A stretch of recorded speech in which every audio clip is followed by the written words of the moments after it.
Hello, नमस्कार, good morning दोस्तों। उम्मीद है आप सभी लोग अच्छे होंगे, बहुत बढ़िया होंगे आप सभी लोग। तो जैसा कि हम लोग करेंट अफेयर्स का सेशन हम लोग कर रहे थे, उसमें हमारा अभी अगला सेशन हो जाएगा। बहुत इम्पॉर्टेंट करेंट अफेयर्स का ये सेशन हो जाता है आपके लिए। तो चलिए हम लोग प्रारंभ करते हैं, हम लोग शुरुआत करते हैं इसको। करेंट अफेयर्स में देखते हैं हम लोग, पहला प्रश्न यहाँ पे देखेंगे।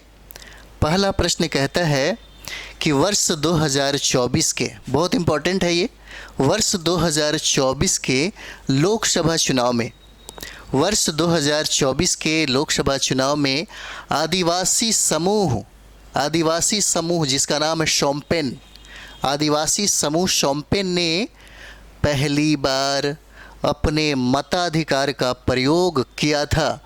ये भारत के कौन से क्षेत्र में निवास करते हैं, बहुत इम्पॉर्टेंट है। और शोम्पेन जनजातियों के बारे में भी पूछा जा रहा है। शोम्पेन जनजातियाँ पहली बार 2024 में लोकसभा के चुनाव में उसने मताधिकार किया। एक बार और देखिए, बहुत इम्पॉर्टेंट है, हो सकता है आपसे पूछा जाए। वर्ष 2024 में 24 के लोकसभा चुनाव में आदिवासी समूह जो शोम्पेन जनजाति है, पहली बार अपने मताधिकार का प्रयोग किया, पहली बार किया इसने मताधिकार का प्रयोग। और ये पूछा जा रहा है भारत के कौन से क्षेत्र में ये निवास करते हैं, कौन से क्षेत्र में ये निवास करते हैं। ऑप्शन में 4 दिया हुआ है, मणिपुर, लक्षद्वीप, निकोबार और अंडमान द्वीप हो जाएगा। तो आंसर हम लोग देखेंगे यहाँ पे, आंसर इसका सी हो जाएगा। निकोबार द्वीप समूह में ये जो जनजाति है ये निवास करती है। 2011 जनगणना के अनुसार कहा जाता है कि लगभग 276 के अराउंड में इनकी जनसंख्या है। तो चलिए हम लोग यहाँ पे देखते हैं, ये शोम्पेन जनजाति के बारे में थोड़ा सा जाना जाए। वर्ष 2024 के लोकसभा चुनाव में आदिवासी समूह शोम्पेन ने पहली बार वोट डाला और इस जनजाति के 7 सदस्यों ने अपने मताधिकार का प्रयोग किया। पहली बार 7 सदस्यों ने अपने मताधिकार का प्रयोग किया। यही जनजाति है जिसको शोम्पेन कहा जाता है। यह सबसे प्राचीन और सबसे पुराना जनजाति है। कहा जाए तो जो लोग भारत के रहने वाले हैं, भारत के असली जो हुक्मरान के हैं या भारत के जो असली लोग हैं, ये इनको 2024 में मौका मिला और इन्होंने पहली बार वोट की। वोट देने वालों में इनके सदस्यों की संख्या 7 हो जाती है। कुछ हम लोग शोम्पेन आदिवासी के बारे में देखेंगे। कहा जाता है कि ये ग्रेट निकोबार द्वीप के घने उष्णकटिबंधीय वर्षा वनों में निवास करते हैं।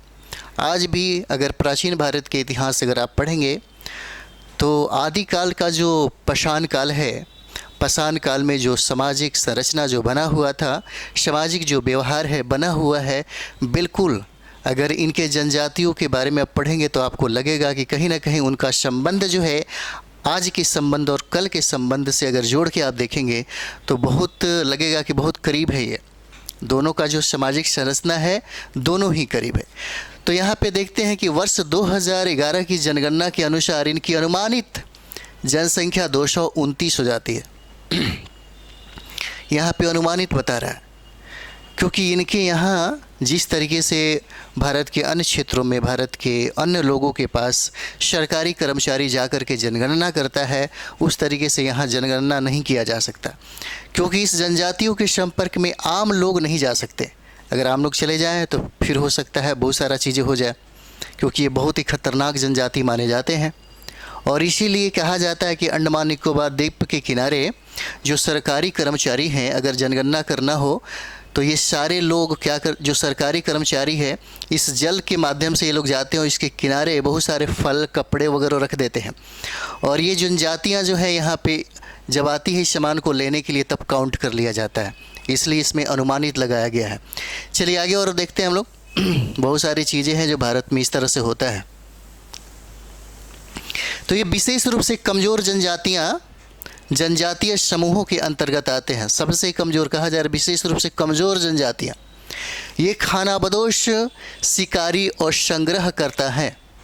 प्राचीन भारत के इतिहास में जब पाषाण काल पढ़ेंगे तब वहाँ पे दिखेगा कि उनकी व्यवहार कैसी थी, वो किस टाइप के, किस प्रकार के उन्होंने अपने जीवन में भोजन का संग्रह किया करते थे। आज भी सेम टू सेम वैसे ही है। कहा जाता है ये खानाबदोश है, खानाबदोश शिकारी हैं और संग्रह करता है।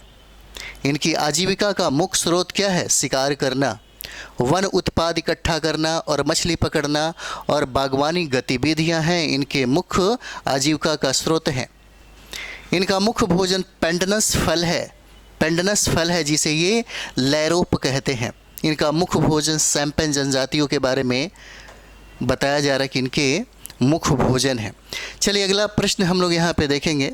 अगला प्रश्न हो जाएगा, हाल ही में समाचारों में रहा गे BS3 क्या है? गे जो है, गे BS3 क्या हो जाता है ये? तो यहाँ पे देखेंगे क्या ये रॉकेट है या वायरस है या ब्लैक होल है या रोबोट है, क्या हो जाएगा? तो ऑप्शन में इसका आंसर हो जाएगा ब्लैक होल। ये ब्लैक होल हो जाता है जो हम देखते हैं यहाँ पे ब्लैक होल के बारे में। साइंस टेक में हो सकता है ये सवाल आपसे पूछा भी जा सके।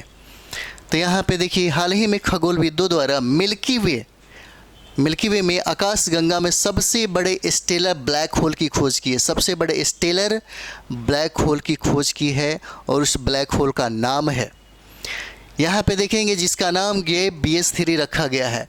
और इस स्टेलर ब्लैक होल का द्रव्यमान सूर्य से 33 गुना अधिक हो जाता है। सूर्य का द्रव्यमान होता है 1.989 इंटू 10⁻13 kg। इसका निर्माण एक विस्फोटित तारे के ढहने से हुआ था। इम्पोर्टेंट है, पूछा जा सकता है। इसका निर्माण एक विस्फोटित तारे के ढहने से हुआ था। यह पृथ्वी से 2000 प्रकाश वर्ष दूर एक्विला तारामंडल में स्थित है। यह पृथ्वी का दूसरा निकटतम ब्लैक होल हो जाएगा। पृथ्वी का सबसे निकटतम जो है ये BH1 ब्लैक होल है और इसकी शोधकर्ता द्वारा यूरोपीय अंतरिक्ष एजेंसी GI मिशन के डेटा विश्लेषण करने के दौरान की गई है। अब तक आकाशगंगा में लगभग 50 स्टेलर द्रव्यमान वाले ब्लैक होल की पहचान की गई है। अब तक कहा जा रहा है कि अब तक आकाशगंगा में लगभग 50 स्टेलर द्रव्यमान वाले ब्लैक होल की खोज किया जा चुका है। अब तक लगभग 50 बताया जा रहा है। चलिए, हो सकता है ये सवाल आपसे पूछा जा सके।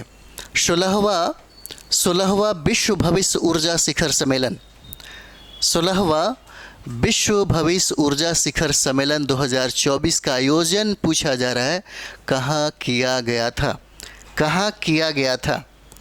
16वां विश्व भविष्य ऊर्जा शिखर सम्मेलन 2024 का आयोजन पूछा जा रहा है कहाँ किया गया था? ऑप्शन में हो जाएगा पटना, उसके बाद ढाका, अबू धाबी और लंदन। 4 ऑप्शन है। पूछा जा रहा है कि इसमें विश्व भविष्य ऊर्जा शिखर सम्मेलन 2024 का आयोजन कहाँ किया गया?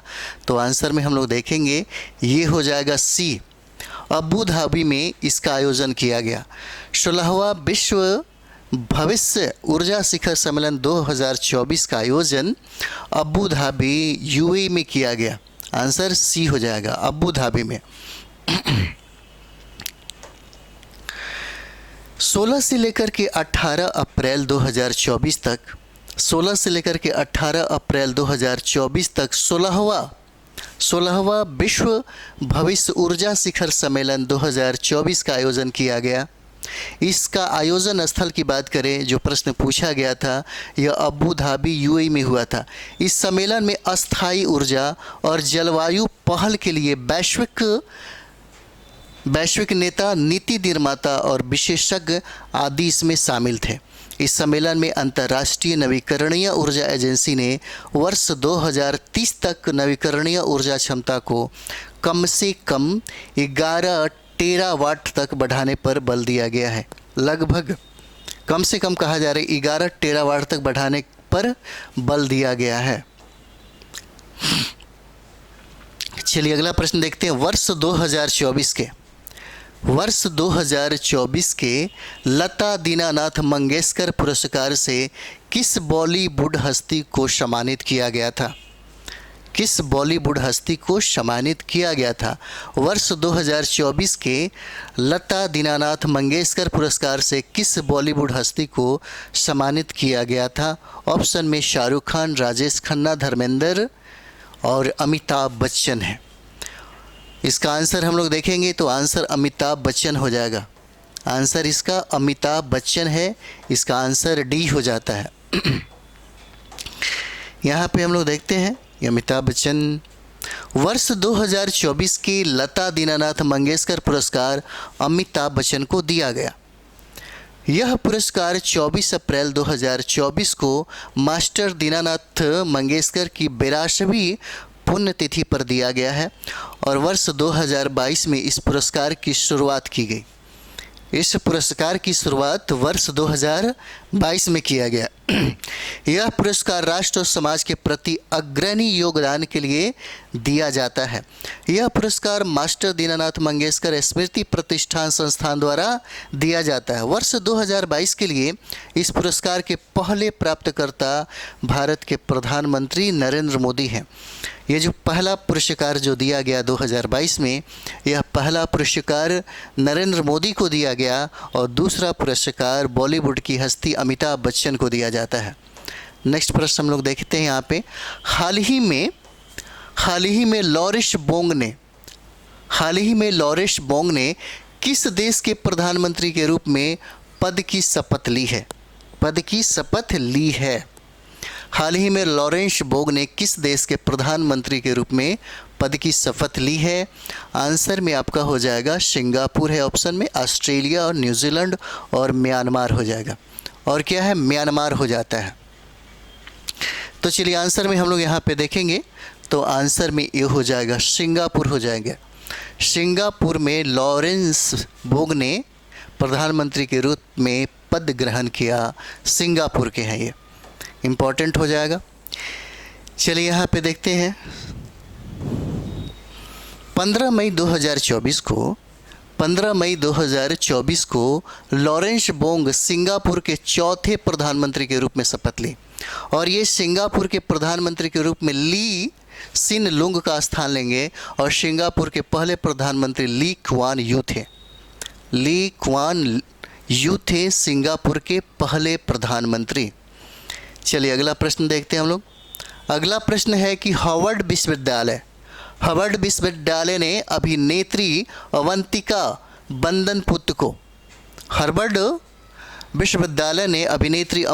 बंदनपुत्र को south Asian person of the year पुरस्कार से सम्मानित किया है। ये भारत के कौन से शहर से संबंधित है? ये भारत के कौन से शहर से संबंधित हो जाता है? ऑप्शन में पटना, गया, दिल्ली और हैदराबाद है। ऑप्शन में 4 है, पटना, गया, दिल्ली और हैदराबाद है। पूछा जा रहा है कि इसमें बताइए कौन सा आंसर सही होगा। तो आंसर में हम लोग देखते हैं इसका आंसर जो शहर है यह हैदराबाद हो जाता है। शहर इसका हैदराबाद, आंसर डी हो जाएगा। अप्रैल 2024 में हार्वर्ड विश्वविद्यालय द्वारा भारतीय अमेरिकी अभिनेत्री जिनका नाम है अवंतिका बंदनपुत्र को south Asian person of the year से सम्मानित किया गया और अवंतिका बंदनपुत्र का संबंध भारत के हैदराबाद शहर से है।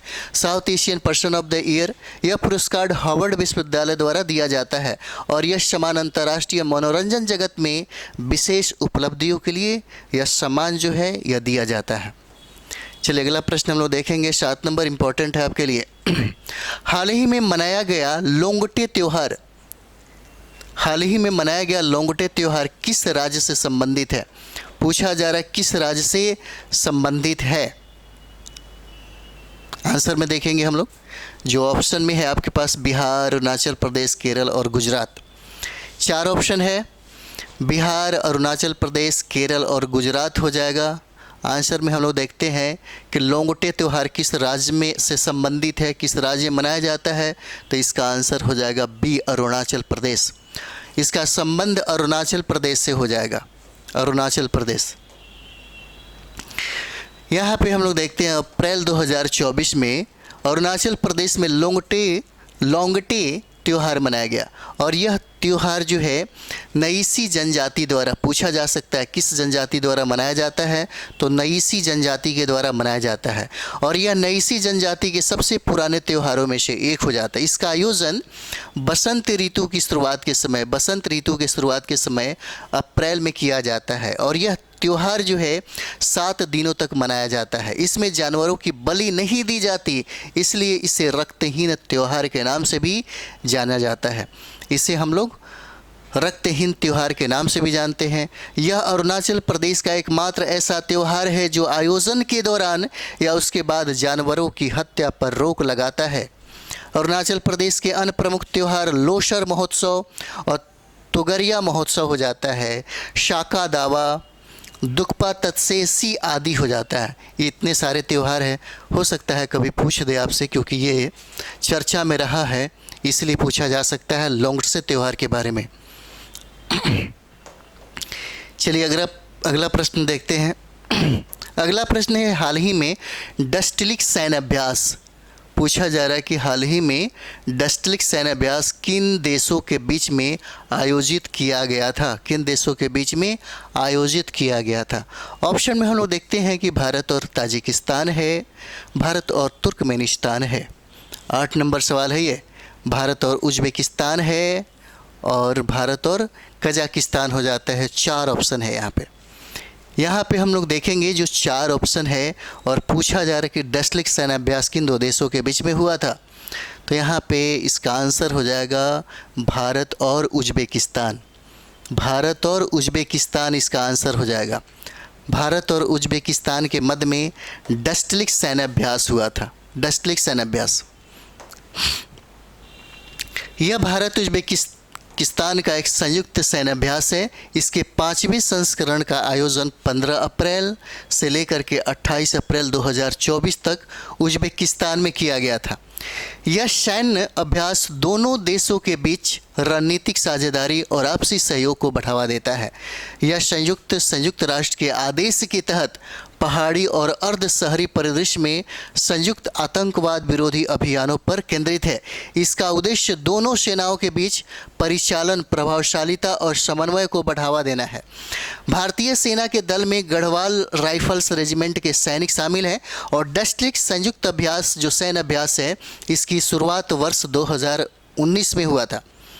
इसका पहला संस्करण 2019 में उज्बेकिस्तान में आयोजित किया गया था, उज्बेकिस्तान में। तो चलिए आगे बढ़ा जाए। नेक्स्ट अगला सवाल है, कहता है कि हाल ही में भारतीय सेना द्वारा स्वदेशी man portable anti tank guided missile का सफल परीक्षण कहाँ किया गया? सफल परीक्षण कहाँ किया गया? हाल ही में भारतीय सेना द्वारा स्वदेशी man portable anti tank guided missile का सफल परीक्षण पूछा जा रहा है, कहाँ किया गया है? ऑप्शन में ये हो जाएगा, ऑप्शन में उड़ीसा है, राजस्थान है, बिहार है, आंध्र प्रदेश हो जाता है। तो ऑप्शन में हम लोग देख लिए 4 ऑप्शन हो जाएगा। 4 ऑप्शन में इसका आंसर देखेंगे तो इसका आंसर हो जाएगा राजस्थान। इसका सफल परीक्षण राजस्थान में किया गया, इसलिए इसका आंसर बी हो जाएगा। चलिए यहाँ पे देखते हैं, कहता है कि अप्रैल 2024 में भारतीय सेना ने स्वदेशी man portable anti tank guided missile का सफल परीक्षण किया था और यह जो परीक्षण है राजस्थान की पोखरन फील्ड फायरिंग रेंज में किया गया था। Man portable anti tank guided missile इसे डीआरडीओ द्वारा विकसित किया गया। इसका वजन 14.50 किलो और लंबाई 4.3 फीट है। यह आसानी से कहीं भी ले जाया जा सकता है। इसकी रेंज 200 मीटर से लेकर के 250 किलोमीटर तक है। इस मिसाइल में tandem high explosive anti tank हथियार लगाए गए हैं और यह अत्याधुनिक एक्सप्लोसिव रिएक्टिव आर्मर कवच वाले वाहनों को भेद सकता है, जो इम्पोर्टेंट है। चलिए अगला प्रश्न हम लोग देखते हैं, 10 नंबर। हाल ही में हाल ही में किसे राष्ट्रीय न्यायिक अकादमी के निदेशक पद पर नियुक्त किया गया था? हाल ही में किसे राष्ट्रीय न्यायिक अकादमी के निदेशक पद पर नियुक्त किया गया है? ऑप्शन में हम लोग देखते हैं कि अनिरुद्ध बोस है, संजीव खन्ना, DY चंद्रचूड़ और DK उपाध्याय हो जाते हैं। तो आंसर हम लोग देखते हैं, आंसर में ए आंसर हो जाएगा। अनिरुद्ध बोस को नियुक्त किया गया है राष्ट्रीय न्यायिक अकादमी के निदेशक के पद पे, इनको अनिरुद्ध बोस को नियुक्त किया गया है। अप्रैल 2024 में सुप्रीम कोर्ट के पूर्व जज न्यायमूर्ति अनिरुद्ध बोस को राष्ट्रीय न्यायिक अकादमी का निदेशक नियुक्त किया गया और अनिरुद्ध बोस इसके पहले झारखंड उच्च न्यायालय के मुख्य न्यायाधीश भी रहे हैं और राष्ट्रीय न्यायिक अकादमी का निदेशक इनका मुख्य कार्यकारी अधिकारी होता है। इसकी नियुक्ति भारत के मुख्य न्यायाधीश द्वारा की जाती है और यह भोपाल में स्थित है। यह भोपाल में स्थित हो जाएगा। इसकी स्थापना सोसाइटी पंजीकरण अधिनियम 1860 के तहत 1993 में की गई थी। यह पूरी तरह से भारत सरकार द्वारा वित्त पोषित है। यह सुप्रीम कोर्ट के निर्देशों के तहत कार्य करती है। इसका मुख्य कार्य न्यायाधीशों को उनकी निर्णायक भूमिका और अदालत प्रशासन कार्य के निष्पादन में सहायता के लिए प्रशिक्षण कार्यक्रम आयोजित करना है। ये उसका मुख्य काम हो जाता है। तो चलिए हम लोग अगले वीडियो में मिलते हैं। हम लोग थैंक यू वेरी मच आप सभी लोगों को।